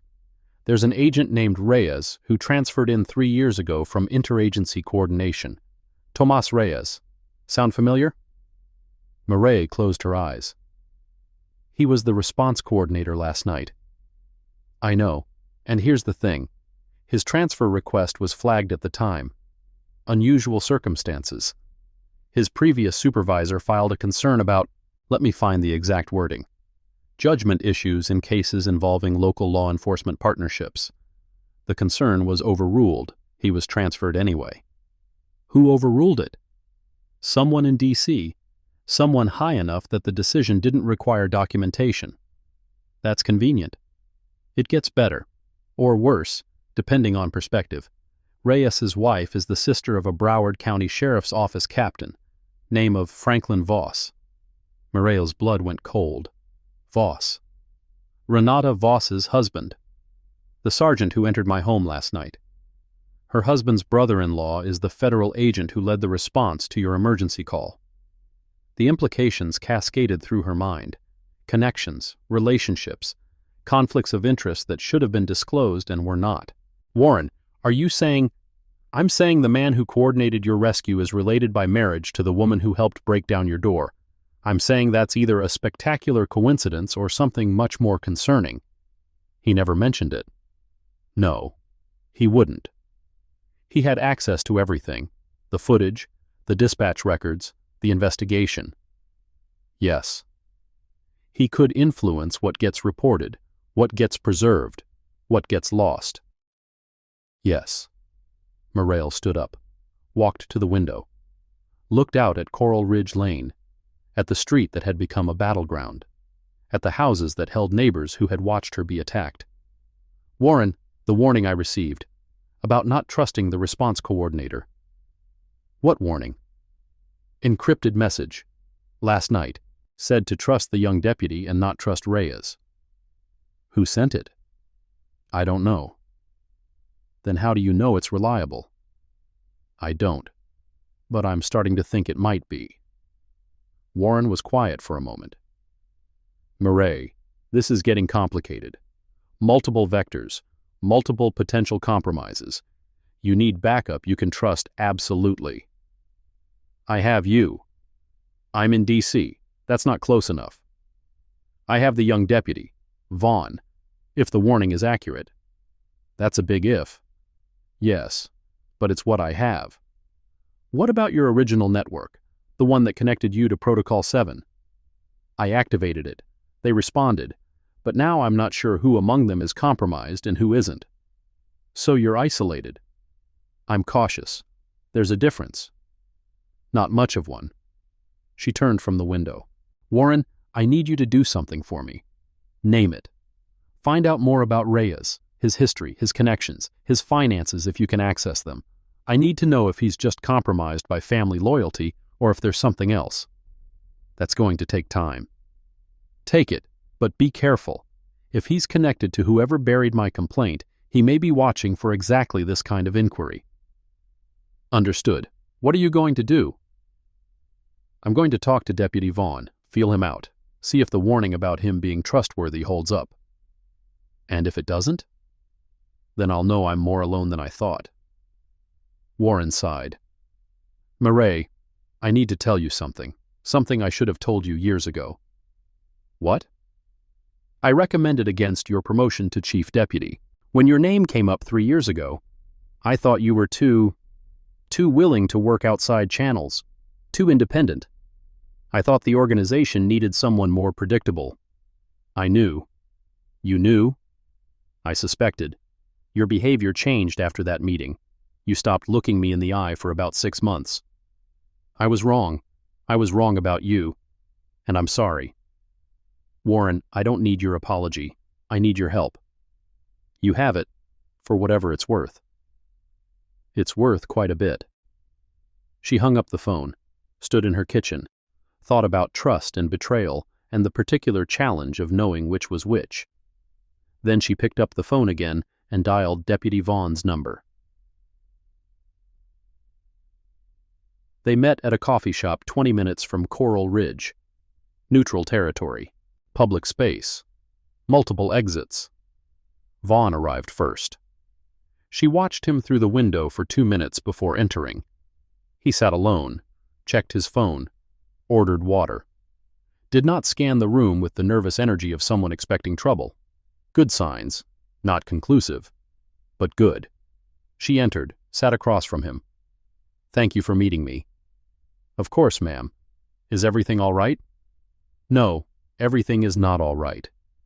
That's why I asked you here. His expression shifted. Attentive now, alert. What's happened? Before I tell you, I need to ask you something.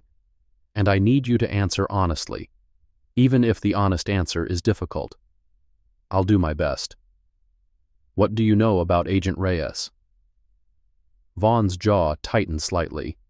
A tell. He was trying to decide how much to say. He's my supervisor. 3 years on the regional response team. Good reputation. Clean record. That's the official story. What's the unofficial one? Ma'am, I don't... Deputy Vaughn, I'm not asking you to gossip. I'm asking you to tell me what you've observed. Things that might not be in any file. Things that made you uncomfortable. He was quiet for a long moment. There was an incident.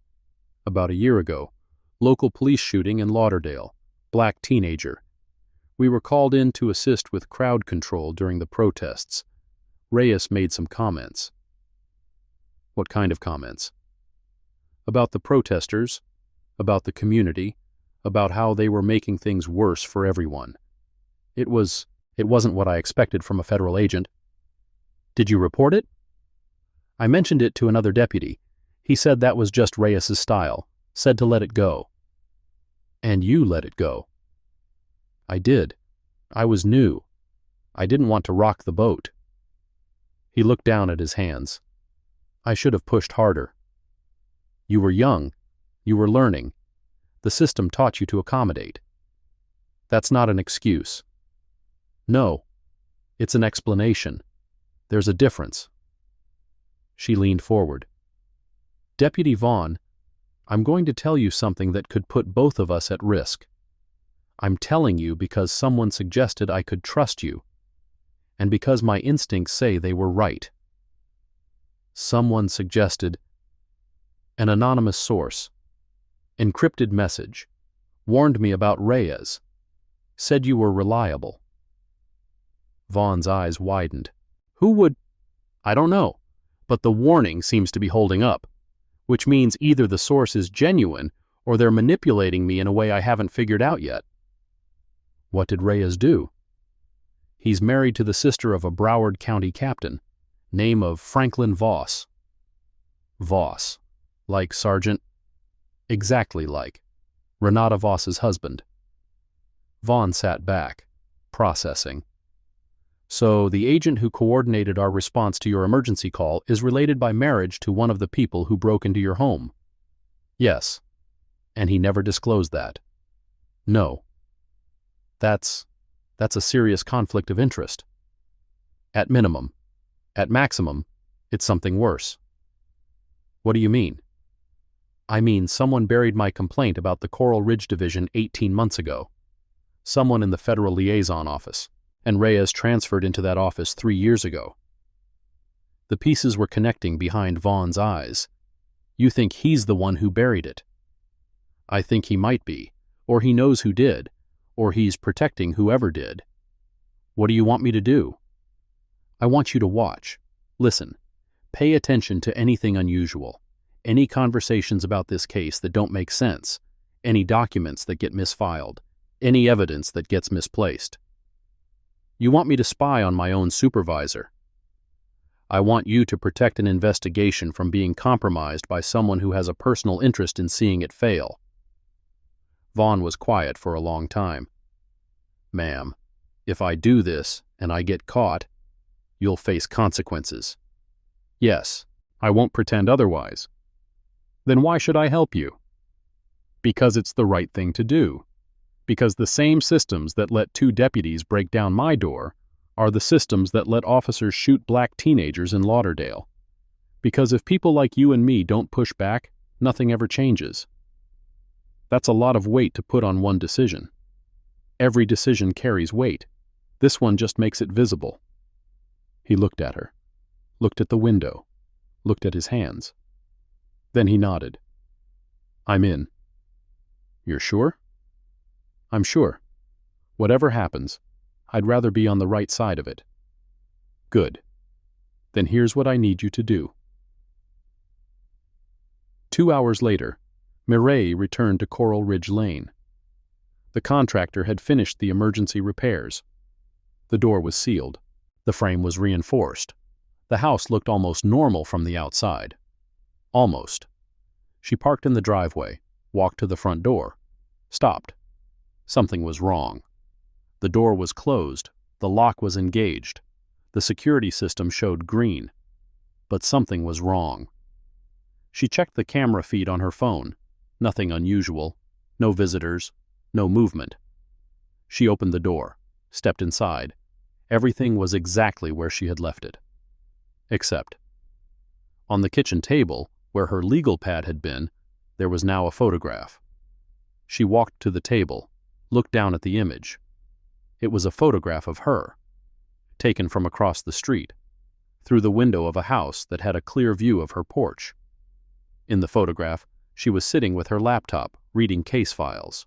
The timestamp in the corner showed the date. 3 days ago. Saturday evening. Before the 911 call.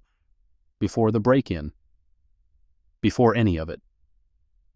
Someone had been watching her for days, and now they wanted her to know. She picked up the photograph, turned it over. On the back, in the same blocky handwriting as the note on her windshield 4 years ago. You should have left when you had the chance. Now it's too late. She photographed the note, documented the location where it was found, sealed the original in an evidence bag. Then she sat down at the kitchen table and let herself feel something she rarely permitted. Fear. Not for her safety. She could protect herself. Fear for what this meant. Someone had access to her house. Despite the new locks. Despite the security system. Despite all her precautions. Someone had been inside while she was gone. Had left this message. Had wanted her to know she was not safe. And whoever it was, they were not done. The photograph was a warning. A declaration. The war for Coral Ridge Lane was just beginning. The photograph lay in the evidence bag on the kitchen table. Mireille had studied it long enough to memorize every detail. The angle, the lighting, the distance. Whoever took it had stood in the house directly across the street, shooting through their own window into hers 3 days before the break-in. That meant planning. That meant coordination. That meant Margot Kincaid had not acted alone. She called Vaughn. Deputy, I need you back here. Now. Someone entered my home while I was gone. They left a message. He arrived in 23 minutes. He looked at the photograph, read the handwriting on the back. You should have left when you had the chance. Now it's too late. And his face went pale. This is a direct threat. This is a declaration of war, and I'm going to tell you something that changes everything. She walked to the safe in her bedroom closet, retrieved a leather credential case, handed it to Vaughn. He opened it, stared. Holy cow! Chief Deputy United States Marshal, Southern District of Florida, 19 years federal service. That's why Protocol 7 responded so quickly. The system recognized my authorization level. Vaughn looked up from the credentials. Why didn't you identify yourself that night? Because I wanted to see how they treat citizens who can't call federal backup. I wanted to document what happens when someone who looks like me encounters law enforcement without the protection of a badge. She pointed to the photograph. The house across the street, number 1844. In 4 years, I've never seen anyone enter or exit. I need you to run a property search. Find out who owns it. The property search took Vaughn 4 hours. 1844. Coral Ridge Lane was purchased 11 years ago by Coral Investments, LLC, registered in Delaware.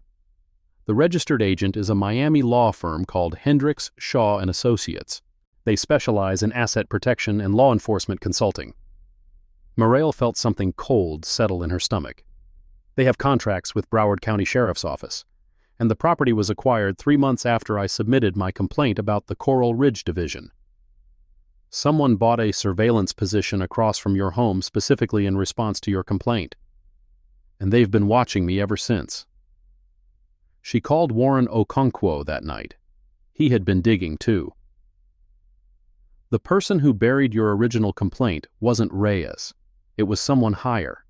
Deputy Director Sloan Avery from the Federal Liaison Office. She's the one who authorized the funding for Coral Investments, LLC. Federal Liaison Budget. Discretionary spending. Classified as community partnership resources. They used federal money to set up a surveillance operation targeting a federal officer. And Mireille, Reyes's wife, is the sister of Captain Franklin Voss, Renata Voss's husband. The agent who coordinated your rescue is related by marriage to the woman who helped break down your door. The pieces connected with sickening clarity. Reyes had been in position to influence every phase of the investigation. Evidence, testimony, documentation.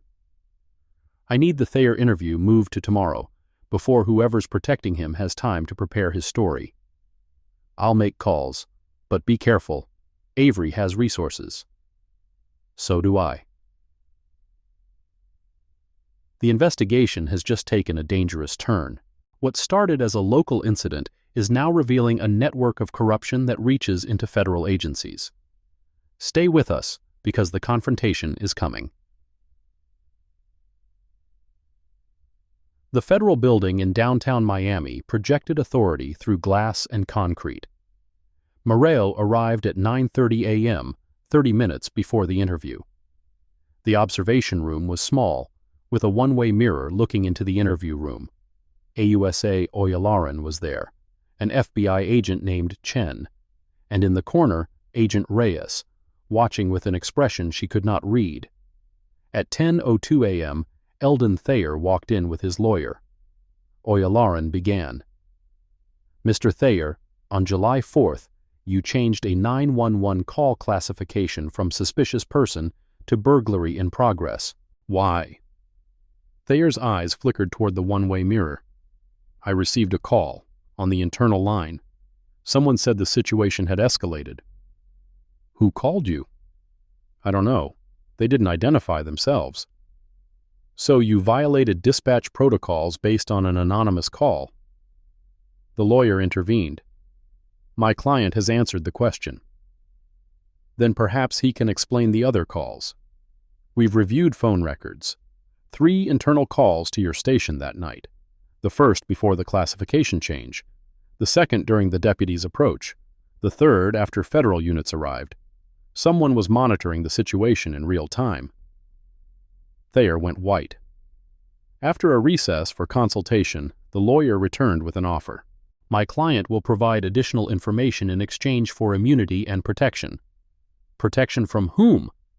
From the people who told him to make the changes. Oyalaran leaned forward. We need names first. Thayer took a breath. The person who called me that night. The first call. I recognized the voice. Deputy Director Sloan Avery. In the observation room, Mireille turned to find Reyes gone. The door was swinging closed. She followed him into the hallway. He was moving toward the elevator with controlled urgency. "Agent Reyes, going to warn Avery?" He stopped, turned. "Chief Deputy, I'm going to give you advice. Walk away. Accept the partial victory. Brannigan gets suspended. Voss gets demoted. You get vindication. Everyone moves on." "And Avery? And the system that made this possible?" "The system is bigger than you. You can't fight it. I've spent 19 years fighting systems people told me couldn't be fought. I'm not stopping now." She held his gaze. "I'm not walking away, and I'm not letting you warn her." Reyes stared at her for a long moment. Then he turned and walked away. She let him go. Some battles required confrontation. Others required documentation. The warrant for 1844 Coral Ridge Lane came through at 4:47 p.m. By 5:15, a federal team had assembled. Mireille stood with Vaughn watching the vehicles gather. Whatever's in that house we're about to find out. Or whatever's left. Reyes had 4 hours. The approach was textbook announcement, no response. The door came down. Inside, the house was exactly what Mireille expected. Sterile, functional, designed for observation. The living room held only a desk and chair facing the front window, a clear line of sight to her home. The computer was still running, displaying a live feed of her front porch. "They didn't have time to clean it," Vaughn said. The bedroom had been converted into a server room. 3 units. Years of storage capacity. But the real discovery was in the bathroom. A locked cabinet mounted to the wall. Inside, paper files. In an age of digital everything, someone had maintained physical records. Mireille read the labels. Ashford M. Surveillance log. Coral Ridge Division. Complaint monitoring. Avery S. Operational directives. Pattern management. Phase 3. She opened the last file. Read the section on federal employees who file complaints about local partners. Recommended response. Initial surveillance. Phase 1. Social isolation and professional questioning. Phase 2. Crisis induction and removal. Phase 3. Crisis induction and removal. That was what July 4th had been. The manufactured crisis designed to force her out. They had a playbook, Oyalaran said. They had a system, and I was just the latest target. The conspiracy runs deeper than anyone imagined. A federal deputy director, a surveillance network, and evidence that could bring it all down. The showdown is about to begin. Seg. 3 weeks later, the Internal Affairs hearing was held on the 4th floor of the Broward County Sheriff's Office headquarters. Long table, 5-member panel, official record. Mireille arrived with Oyalaran, federal attorneys, FBI specialists, and, in the hallway, surrounded by U.S. Marshals, Deputy Director Sloan Avery, who had surfaced 2 days ago claiming she was ready to cooperate. Brannigan and Voss were already seated with their union lawyer, Fenton. Mireille took her seat at the witness table, adjusted the microphone. "Good morning. My name is Mireille Ashford, Chief Deputy United States Marshal, Southern District of Florida." The room went silent. Brannigan's face went pale. Fenton was already rising. "Objection. This witness was not disclosed as law enforcement personnel." "Her credentials have been verified, Counselor. The victim's occupation is not a defense." Mireille began her testimony. She told them everything: the 911 call, the modification, the aggressive entry, the assault. She told them about the surveillance operation, about 1844, about Avery and the network.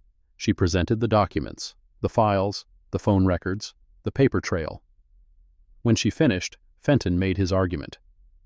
"My clients acted in good faith on dispatch information. Your clients ignored repeated assertions of constitutional rights. They damaged property. They committed assault. Good faith doesn't grant immunity." Brannigan spoke suddenly. "I want to make a statement. On the record." Fenton grabbed his arm. Brannigan pulled away. "The dispatch information didn't match the situation. We arrived expecting a burglary. What we found was a quiet house with one woman who knew exactly how we were violating her rights. I made the choice. I kicked down that door. But I was receiving orders throughout. From dispatch, like someone was watching the whole thing. The panel chair turned to Voss. Would you like to respond? I have nothing to say. Avery was brought in next. She invoked her Fifth Amendment right on every substantive question, but the evidence spoke for her. Thayer testified about meetings in Avery's office, targets selected, strategies discussed, the monitoring system that flagged individuals for attention. The panel delivered its findings. Deputy Colt Brannigan, guilty of unlawful entry, excessive force, and Fourth Amendment violations. Recommended sanction, suspension without pay pending termination review. Sergeant Renata Voss, guilty of unlawful entry, unlawful search, failure to de-escalate. Recommended sanction, termination and referral for criminal prosecution. All evidence is forwarded to the DOJ Civil Rights Division for pattern or practice evaluation. Oylarin stood. Deputy Director Sloan Avery has been placed on administrative leave. Her clearances are suspended. The hearing was adjourned. 2 months later, Mireille stood on the porch of 1847 Coral Ridge Lane watching the sunset. The door behind her was new, steel reinforced. The house across the street stood empty, federal seizure. Brannigan had been terminated. Voss had resigned. Criminal charges were pending. Thayer was awaiting trial. Avery was fighting through lawyers, but the network was crumbling. The DOJ consent decree was being negotiated. 18 months, minimum. Independent monitors, mandatory reforms. It was not complete justice, but it was progress. An email arrived from Warren. Thayer agreed to extended cooperation. He's naming others. 3 additional deputy directors and a sitting federal judge.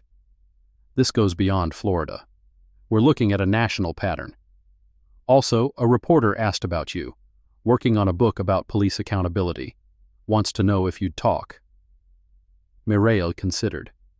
19 years in shadows. This would make her visible. A target, but also a symbol. Proof that the system could be challenged. She thought about the letters she had received. From women who had experienced similar harassment. From families who had lost loved ones.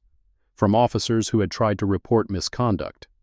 They wrote because they had seen her story. She hit reply. Tell her I'll talk. The phone rang at 11:47 p.m. Vaughn. Reyes turned himself in tonight, full cooperation, everyone he knows, everything he did. In exchange for what? Reduced charges, witness protection for his family. He's going to testify against Avery. Against everyone. Vaughn paused. He said he's sorry. He said he knew what was happening and didn't stop it. That's not an apology, that's an explanation. I know, but he wanted you to hear it. She walked to the window. What happens now? The investigation expands. More names, more evidence. It's going to take years, but it started. No, it's not going to stop. The DOJ email arrived 6 weeks later. The consent decree was finalized. Mandatory body cameras, independent review of use of force incidents, community oversight board, regular audits of dispatch procedures, 5 years minimum. It was not everything, but it was a start. A knock at the door. Marcus, the neighbor boy, holding an envelope. This was left at our house by mistake. She opened it. A handwritten letter from Pompano Beach. Dear Chief Deputy Ashford, 2 years ago, officers stopped my son for walking while black. They filed a false report that nearly cost him a college scholarship. I filed a complaint. Nothing happened. When I saw your story, I filed again. This time, someone listened. My son's record has been expunged. The officers are being reviewed. It's not complete justice, but it's more than we had before. Thank you for fighting. Denise Warren. Mireille read the letter 3 times. Then she sat down and cried. Not from sadness, from hope. It would not last. Tomorrow there would be new fights. But for this moment, she allowed herself to believe that change was possible.